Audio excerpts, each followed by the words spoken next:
Let's talk about the specifics and what rule stands out most to you gentlemen as something that is the most significant change that we've seen so far, Sean. I don't know if it's exactly a rule, but it's more of a recommendation. The stuff that stands out to me is the pace of play, decreasing the amount of time that a ball can be lost or determining when the ball is lost from 5 minutes down to 3.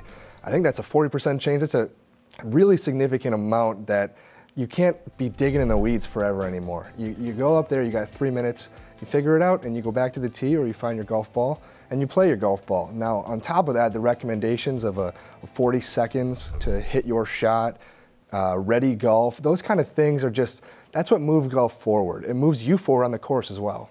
To me, the most sweeping change is the use of non-sexist language in the rules, which is a stamp of the USGA saying that this is a new day in golf. The game seeks to be inclusive, and it's not a game for rich white men, and it hasn't been for 100 years. But leaving that aside, just that they went out of their way to make the language inclusive, I think is a very important statement. These rule changes, they've been in the works for quite some time, about 5 years they've been working on this. But do we think it's possible that the timeline of all this was sort of pushed up as a reaction to some of the things that we saw over the last season in golf? I don't think there's any question about that it got pushed up, because the USGA governing golf is just like any person in position of authority.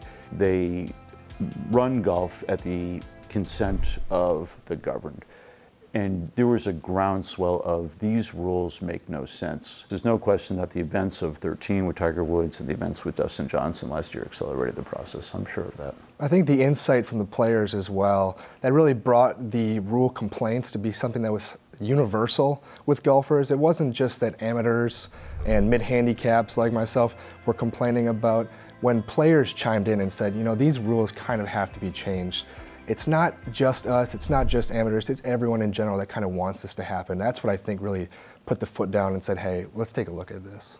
Michael, do you think that these changes go far enough? Over 100 modifications, the streamlining of the guidebook, and where do you think we'll be in 10 years? Do we get there? Yeah, I really don't think they do. I know for people who are really into rules discussions, they'll think that this is a radical change in the rule book. I don't believe it is at all. I think it will affect tour play, and the tour players will be, the elite players, elite amateur golf, they will like these changes. It makes it simpler. For the way the three of us play golf, I think it will have almost no effect. And if the USGA is really committed, as Sean was saying, to faster play and making the game simpler for more people, and making it less expensive, this is the tip of the iceberg, and the USGA and the R&A can go, and I think in time we'll need to go much, much further to make the game continue to be relevant. It's going to be a slow process. You know, the pace of play numbers, we'll get data on that after 3 years, after 5 years, and we'll really understand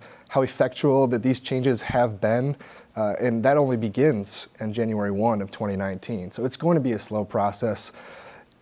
We have to understand that. The reaction, though, has generally been pretty positive, both from amateurs and from professionals. We're seeing it all over Twitter, and there's a discussion already, including this now 6-month period where we have the feedback that the USGA and the R&A are asking for. So isn't this a good first step, wouldn't you say?